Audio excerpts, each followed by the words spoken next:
Hello everyone, we are ready for our first set of notes in Unit 4. So here are the notes. This is what they look like. You were either given this sheet of paper or you may have had to print it off. Regardless, we are doing these notes today. So we are going to put these notes on page 37, okay? Remember, we skipped the back page of this to write important stuff about our test. So skip page 36. So we're going to put these notes on page 37. And we're going to start this unit off with notes over geometric sequences. So the topic of this page is geometric sequences. And of course, once you get that written down, you will need to fold and tape these down onto page 37. So go ahead and get that done now. You might have to pause the video, but go ahead and get that done. Now that our notes are taped in, we can go ahead and start. So before we start dealing with geometric sequences, we got to get a couple of definitions. So a sequence is geometric. I'm going to highlight that. A sequence is geometric if you multiply each term by a common ratio to get to the next term. So it's geometric if the pattern between the numbers is we're multiplying by a certain number, okay? The common ratio is that number that you are multiplying by. And to find it, we are going to divide the term by the one before it. And I'm going to show you what that means. So basically with this is we're looking at like a list of numbers like this, and we're looking for a pattern. And if that pattern happens to be we're multiplying by something, then it's considered geometric. Okay? So those are the two definitions. We need to know geometric, that's the pattern is multiplying. The most important one would most likely be this common ratio, because that is what the pattern actually is. We are multiplying by what? Okay? So we're just going to start off with some simple examples of identifying whether something is geometric or not. So we just need a quick yes or no. We're going to identify the pattern and then hopefully be able to answer that question. So take a look at number 1.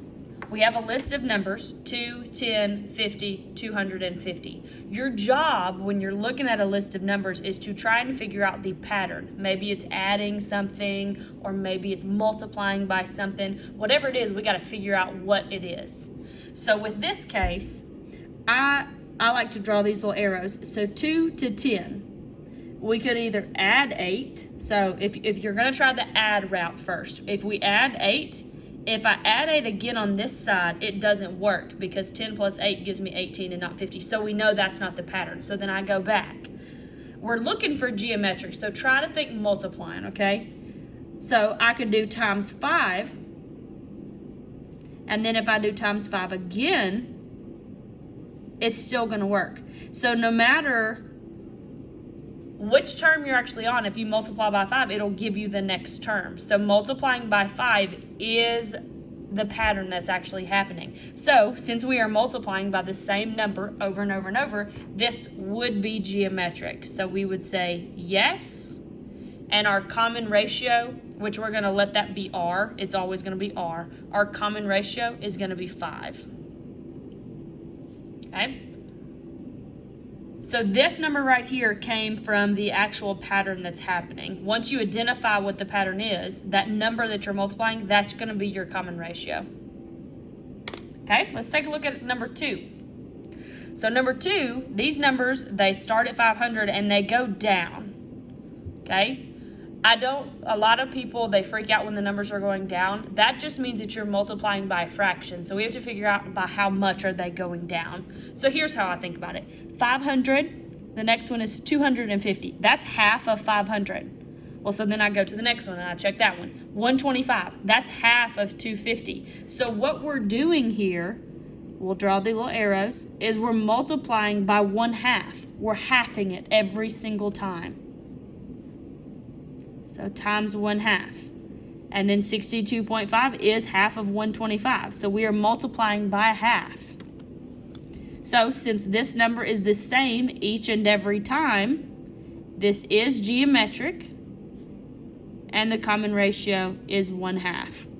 It's okay for the common ratio to be a fraction. It just means that the number is getting smaller as you go. And I forgot to mention in the first example, these 3 dots means that this sequence of numbers goes on forever. We don't ever write them forever, but that's what that means. All right, take a look at the third one. So remember, we're trying to come up with a pattern, and since we know we're dealing with geometric sequences, we're looking for a pattern of multiplication. So 3 times 2 would give me 6, but 6 times 2 doesn't give me 9. So we know it's not a multiply by 2, and that's really the only thing that can get you, if we're talking about multiplying, from 3 to 6. So there's something else going on. So this one, the pattern is plus 3 each time. So the pattern is plus 3. Well, in order for something to be geometric, it has to be multiplication. So this one is no. It is not geometric. And your reasoning would be the common ratio doesn't exist because we're not multiplying, we're adding something instead. Okay, now let's talk about finding a term in a sequence. So this means we're given a sequence like this, and we're asked to find the 15th term of that sequence. The first way that we're going to talk about doing this is with a formula. So there is a formula for it.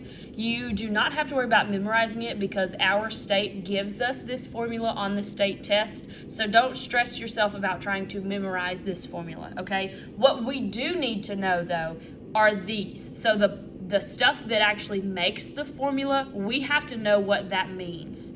So we're going to work through, there's 3 things that we need to know, and we're going to work through what those are. So let's take a look at this first one. It's an A with a little N. It's a subscript. It's A sub N. That's how we would say it. So it's A subscript N. So it's A sub N. When you see this, that means this is the number term you're looking for.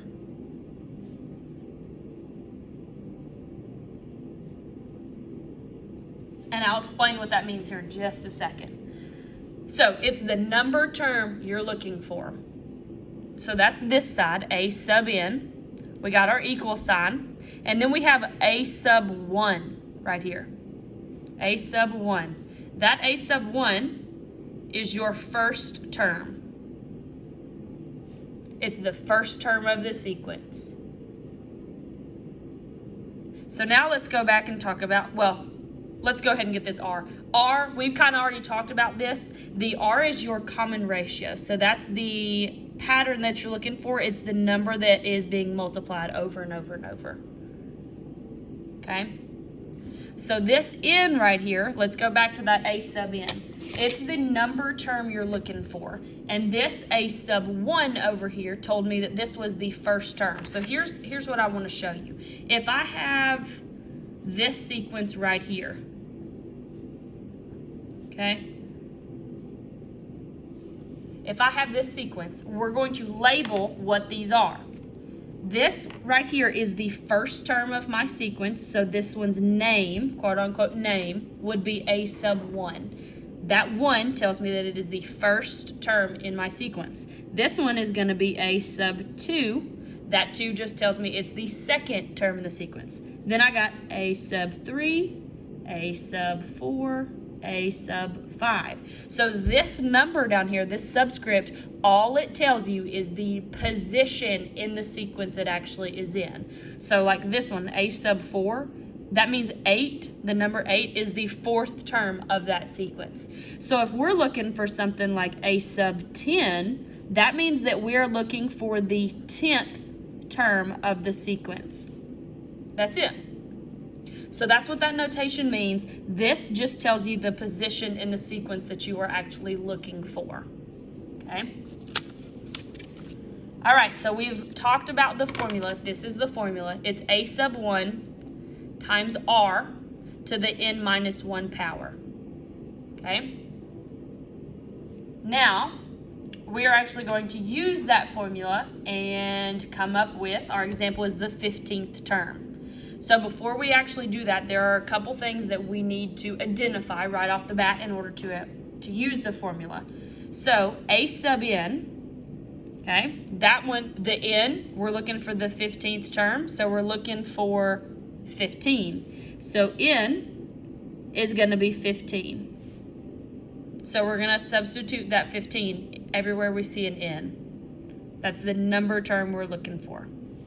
A sub 1 is the first term in the sequence, which happens to be 3, and I just figured that out from looking over there.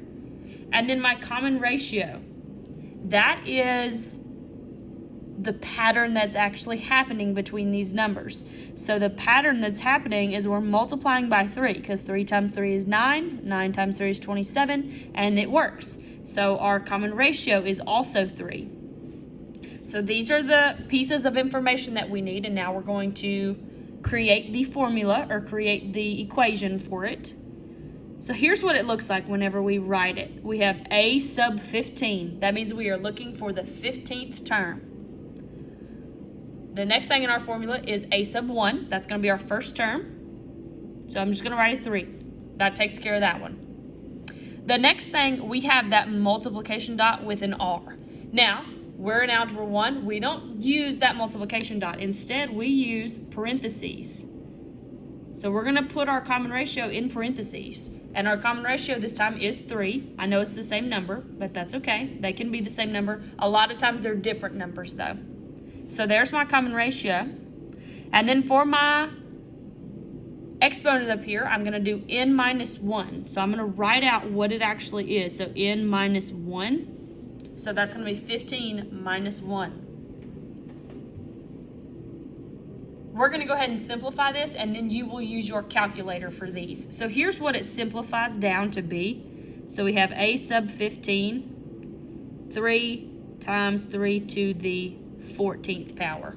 I always, before you type it in your calculator, I want you to have this exponent down to one number, and a lot of you are going to be able to do that at the same step. Like everybody knew 15 minus 1 was 14. So we could have automatically wrote 14 right there and been fine.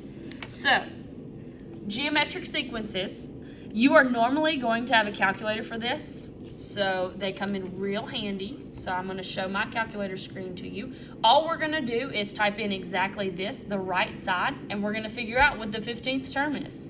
So I have a 3 times 3. I'm going to use the little rooftop of a house button. That's how I get any exponent that I want, and I'm going to type in a 14. This is the 15th number of that sequence. That is, what, 14,348,907. So let's write that. I'll show it to you right there. So a sub 15, the 15th term, 14,348,907. I want you to put a box around that. That is the 15th term. Now, the reason you are most likely always going to have a calculator for geometric sequences is, look, this is a really big number.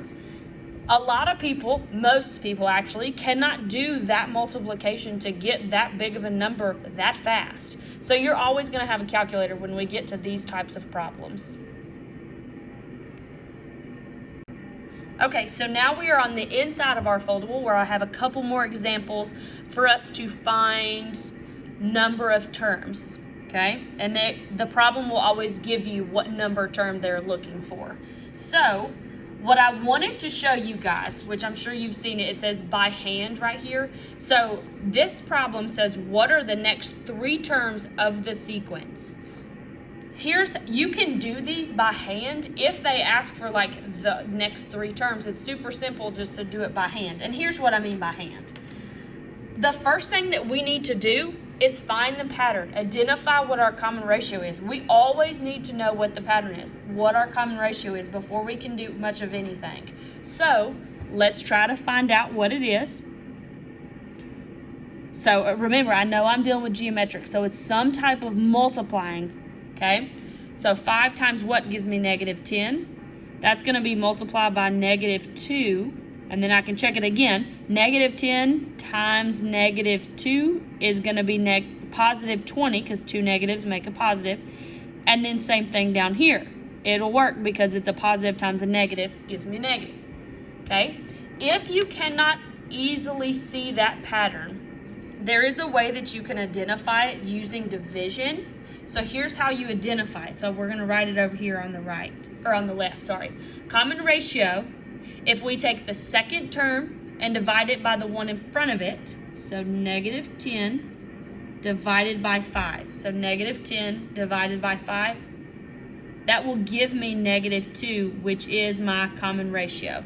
So if you can't easily see what the pattern is, you can always do this little division trick and you will be able to get the common ratio. Okay? All right, so now let's talk about the by hand part. Okay? We're looking for the next 3 terms.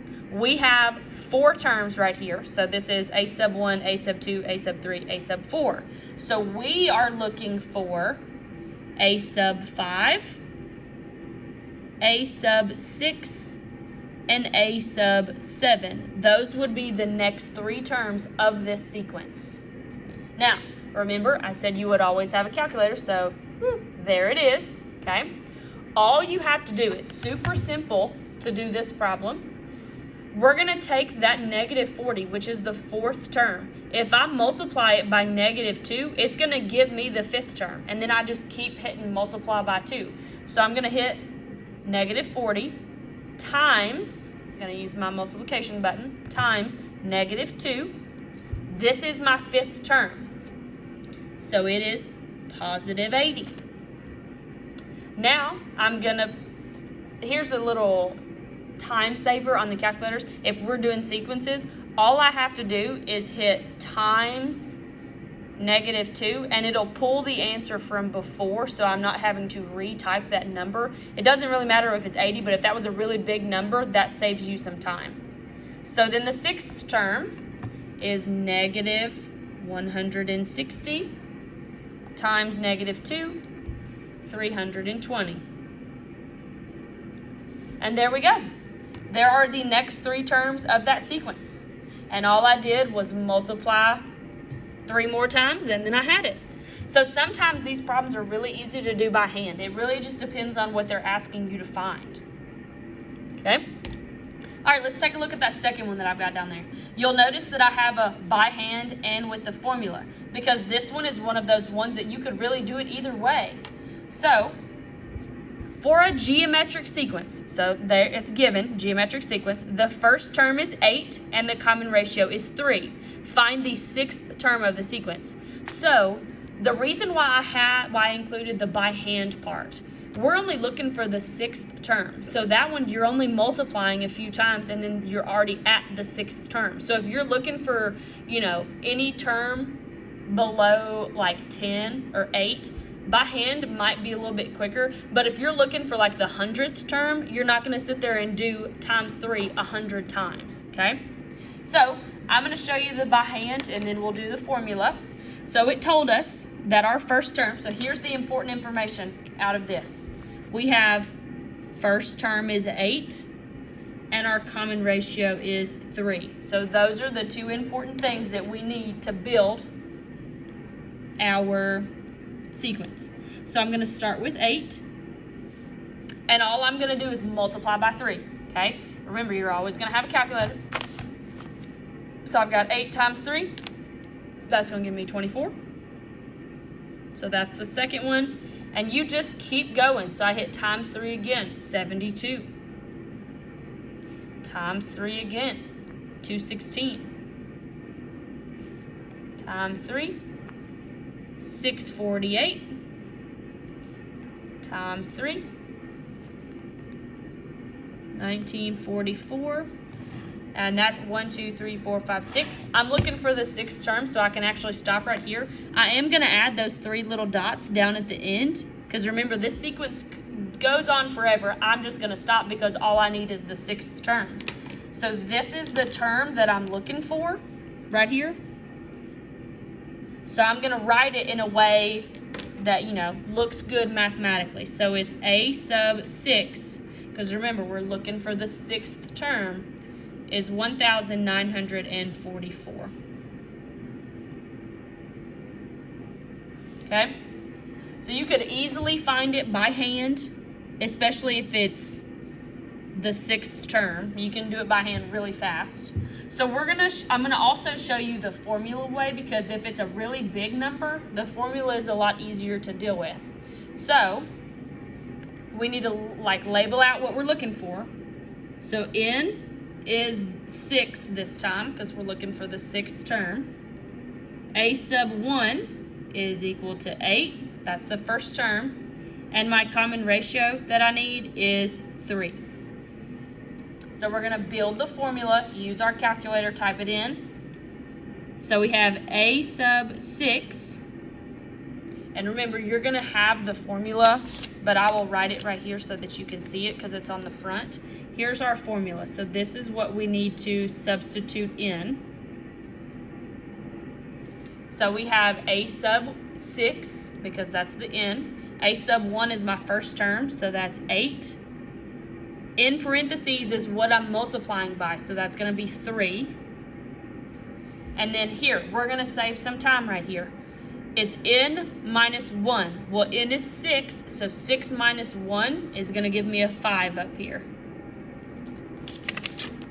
And then I do not expect you to know this off the top of your head. Remember, you are going to have a calculator.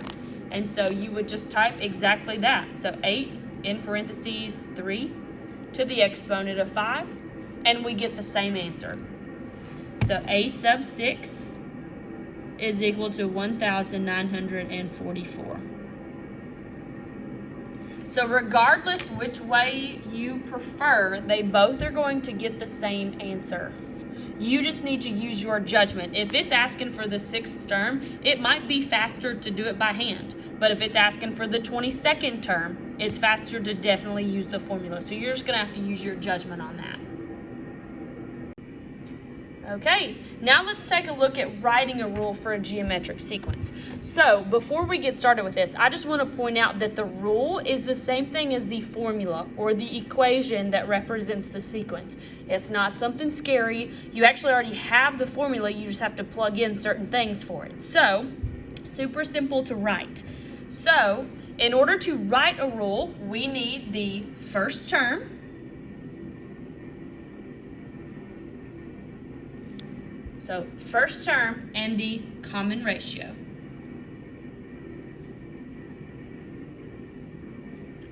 So 1st term and the common ratio. And from the front, we have the formula written on the front, but I want to write it again in this blank space that we have, so that way it'll make it easier on us whenever we go to write the rules for these examples. So here's the formula. So we have A sub n is equal to A sub 1, 1st term. In parentheses, we're going to have our common ratio, and then our exponent is going to be n minus 1. This is the rule or the formula. We take this is like our skeleton that we're going to plug stuff into. Once you get the stuff plugged in, then that's your rule, okay? So this first one says, write the rule for the geometric sequence and then use it to find the 10th term of the sequence. So the first thing that we need to do is write the rule, okay? So I look at my geometric sequence. I know it's geometric, so I'm looking for 1st term and common ratio. Those are the two important things about this, and we need it to build our rule, okay? So 1st term is super easy. It's just 625. The common ratio is where people struggle with the most, especially on stuff that looks like this, because these numbers are going down. And when the numbers are going down like this, that means we're multiplying by a fraction. And sometimes the fraction is hard to see.